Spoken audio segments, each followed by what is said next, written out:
Olá irmãos, a paz do Senhor Jesus, tudo bem com vocês? Hoje eu queria falar mais um pouquinho sobre Gog e Magog.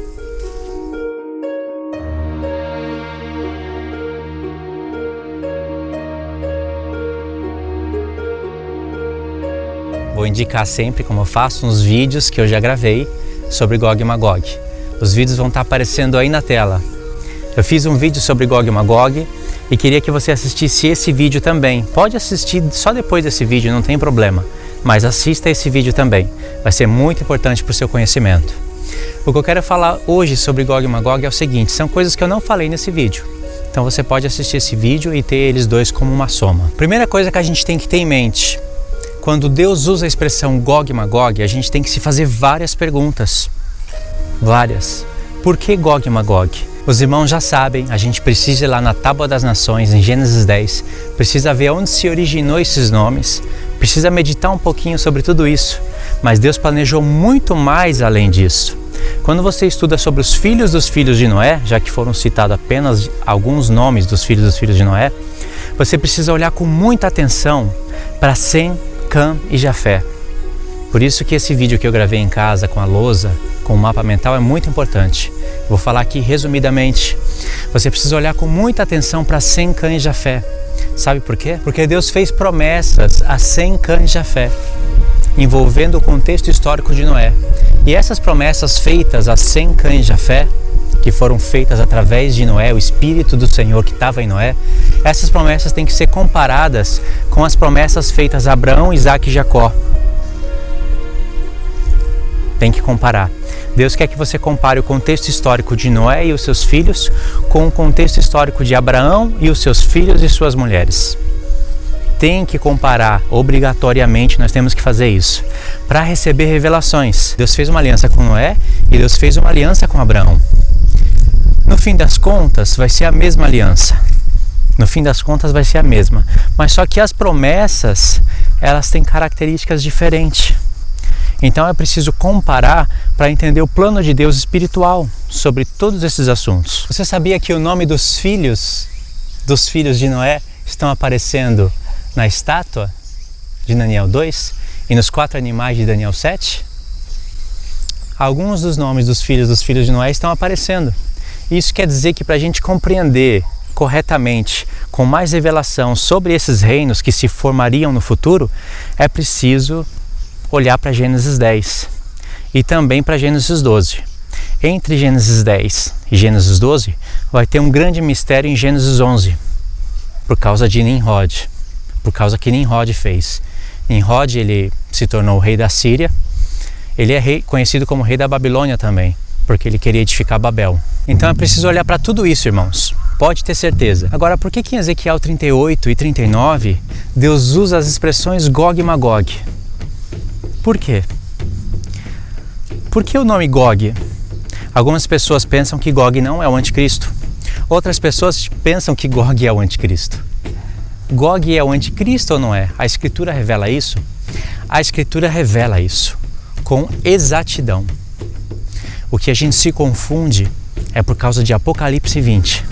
É um assunto que eu não vou tratar aqui nesse vídeo e já falo no vídeo que eu indiquei para você. São vários vídeos que eu indiquei para você, né? Através desse vídeo que eu indiquei no começo, eu vou indicar outros, né? Então é o seguinte, quando Deus usa a expressão Gog e Magog, está envolvendo muitos assuntos espetaculares. Vou dar um exemplo para vocês. Como que Deus tem coragem de querer revelar o futuro para a gente usando nomes antigos? Como que Deus tem coragem de usar nomes como Gog, que na verdade nem aparece na Bíblia? Aparece só algumas vezes, né? Mas e a origem dele? Não tem. Por que Deus usa nomes como Gog, Magog, Gomer, Tubal, Meseque? Como que Deus vai querer revelar o futuro pra gente usando nomes antigos? Só uma pessoa pode fazer isso. Eu digo uma pessoa no modo figurado de falar. Só alguém que é presciente, que é poderoso para ver o futuro, que tem o poder de decretar as coisas na base da sua presciência e tem o poder de planejar tudo, que pode falar dessa maneira. Só um Deus presciente que enxerga o futuro, que que pode usar os nomes antigos para nos revelar o futuro. Então Deus planejou o seguinte: 3 pontos. O primeiro, a profecia. Deus planejou que a gente olhasse para a profecia em primeiro lugar. Segundo ponto, Deus planejou que a gente olhasse para a geografia. Terceiro ponto, Deus planejou que a gente olhasse para a história. São 3 pontos. Você pode colocar a geografia em segundo lugar e a história em terceiro, ou a história em terceiro e a geografia em segundo. Mas primeiro lugar é a profecia. Porque é dali que a gente começa a montar as coisas. A gente não consegue enxergar nada e montar quadro nenhum se a gente não olhar para a profecia. Se a gente olhar para a história e para a geografia, a gente já consegue entender muitas coisas. Tem muitos professores no YouTube, tem canais ótimos que eles estudam sobre a origem dos conflitos no Oriente Médio e eles acabam usando partes da Bíblia e partes do Alcorão como fontes históricas e acabam entendendo a origem dos conflitos. Eles conhecem que através de Ismael acabou se originando o Oriente Médio, esses países do Oriente Médio, que obedecem ao Alcorão, tem Alá por único Deus e Muhammad seu profeta. E eles sabem que através de Isaac se originou o povo de Israel. De Isaac vem Jacó e de Jacó as 12 tribos. Eles conhecem isso, olhando apenas para a geografia, para a história e olhando parcialmente para as profecias. Só que como eles não conseguem entender as profecias, eles ficam perdidos no que vai acontecer no mundo. Mas para a gente é revelado essas coisas. Então como que eu vou entender o futuro olhando para nomes como Gog, Magog, Meseque, Tubal, mas qual?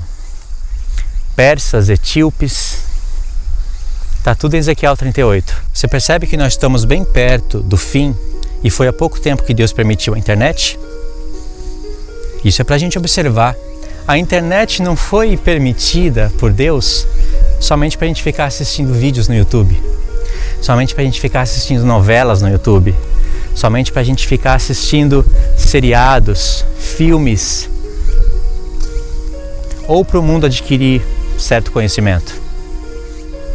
Deus sabia que tudo isso ia acontecer, mas a internet foi permitida por Deus para que a gente pudesse ver com os nossos olhos o cumprimento das profecias, para que a gente pudesse estudar, pesquisar todos esses assuntos e também para que a gente pudesse se conectar com vários irmãos de várias nações.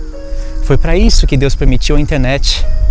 A internet pode ser usada tanto para o mal como para o bem. No nosso caso, nós temos que usar ela para o bem. Então, falando sobre Gog e Magog, não é? Por que nós precisamos estudar as profecias? Não precisa nem de muita explicação. Sem profecia, sem revelação. E por que a geografia? Quando você estuda geografia, pelo menos um pouquinho, todo professor de geografia ele vai ter uma porção da história. Só que o foco é na geografia. E todo professor de história, ele vai ter uma porção de geografia, só que o foco é na história. Como é que um professor vai estudar história sem olhar a parte geográfica? Como que um professor de geografia vai dar aula de geografia sem tocar na parte histórica? Só que cada professor foca num ponto. Por isso que a geografia e a história são importantes. E nós precisamos comparar a geografia histórica bíblica com a geografia atual. Deus deixou isso para que a gente estudasse.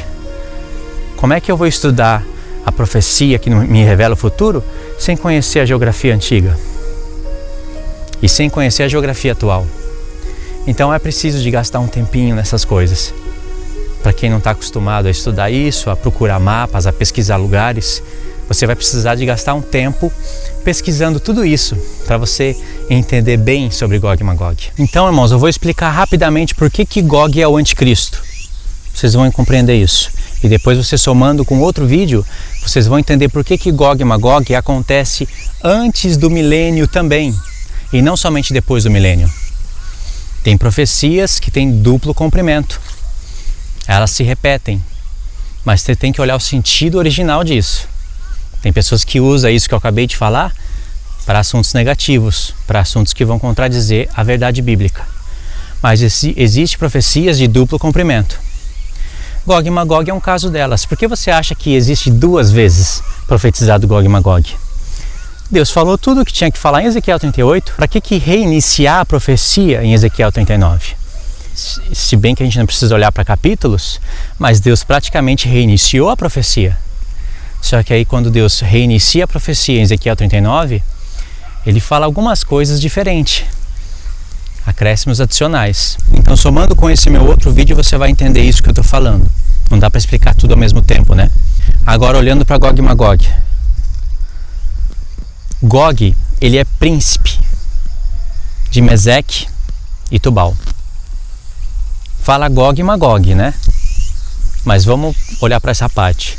Ele é príncipe de Meseque e Tubal. Gog é chamado de príncipe. Todos os outros nomes que vão aparecer depois de Gog, ele é príncipe. Entendeu, irmãos? Todos os nomes que vão aparecer depois de Gog, ele é príncipe. Presta atenção. Em Ezequiel 38 a gente tem Gog, um príncipe. E a gente tem povos que seguem esse príncipe. Isso lembra de alguma profecia? A gente não está vendo o príncipe? Esse príncipe que há de vir, que está em Daniel 9, ali está ele. Veio em Ezequiel 38, 39. E ali está o seu povo. Eu não tenho dúvida nenhuma disso. Gog é um príncipe de povos e nações. E Deus usa expressões ali. Todos eles junto contigo. Falando de Gog. Em Abacuque, eu já tenho falado disso nos profetas. Tá vendo esse vídeo que está aparecendo aí na tela? Você deve assistir esse vídeo também. Esse vídeo é muito bom para somar com esse. Então em Abacuque nós vamos ter um homem que ele tem o poder de juntar as nações debaixo do seu poder. A alma dele é como Sheol, como o inferno, cuja morte não se farta. Então a gente vê a morte e o inferno nesse personagem de Abacuque. Lembra do anticristo ou não lembra? Ainda mais quando eu sei que Deus deu essa visão para Abacuque respondendo uma pergunta que ele fez no início do seu livro. E essa visão, Deus disse que ela é para o tempo determinado do fim. E ela é tão importante que Deus falou para Abacuque: escreve em tábuas, escreve bem grande. Até aquele que vai passar correndo vai poder ver isso. Então essa visão, ela se apressa para o tempo do fim. Essa expressão, tempo do fim, determinado para o tempo do fim, está em Daniel 8, falando do chifre pequeno. É o anticristo. Então em Abacuque nós temos essa informação. Em Naum nós temos a informação de onde ele sai. De Nínive. Eu já expliquei isso no vídeo, né? Nínive hoje existe. Como que Nínive existe? Nínive ele está no norte do Iraque, do atual Iraque, que é a antiga Babilônia. Fazia parte do reino assírio também. Partes da Babilônia fazia parte do reino assírio. Então é muita informação que a gente tem que cruzar e a gente tem que meditar, porque os mapas nos mostram isso. A história geográfica bíblica nos mostram isso. Então quando Deus mostra para mim e para você na profecia Gog, príncipe, chefe, cabeça, está falando de um príncipe que haveria de vir, e ali ele veio naquele momento. E os povos que estão com ele é os povos que ele junta com a sua boca arrogante, como diz Abacuque, como diz Daniel. O chifre pequeno tem uma boca arrogante. Então a gente tem que somar esses profetas. Em Daniel, o príncipe que há de vir, ele é contra Deus, contra tudo relacionado a Deus. Em Ezequiel nós temos um príncipe que está profetizado no futuro, que ele haveria de vir nos últimos dias. A expressão últimos dias, depois de muitos dias, é uma expressão para o nosso tempo, não é uma expressão para depois do milênio. É por isso que Deus fala: depois de muitos dias você será visitado. Nos últimos dias hei de te trazer contra a minha terra. Olha, tudo isso é aleatório? Os últimos dias, na palavra de Deus, você tem que criar a conexão, como Deus mesmo criou. Essa expressão últimos dias, que está em Ezequiel 38, ela vai estar em Daniel 2, em Daniel 10, relacionando ali os pés da estátua com a explicação de Daniel 8.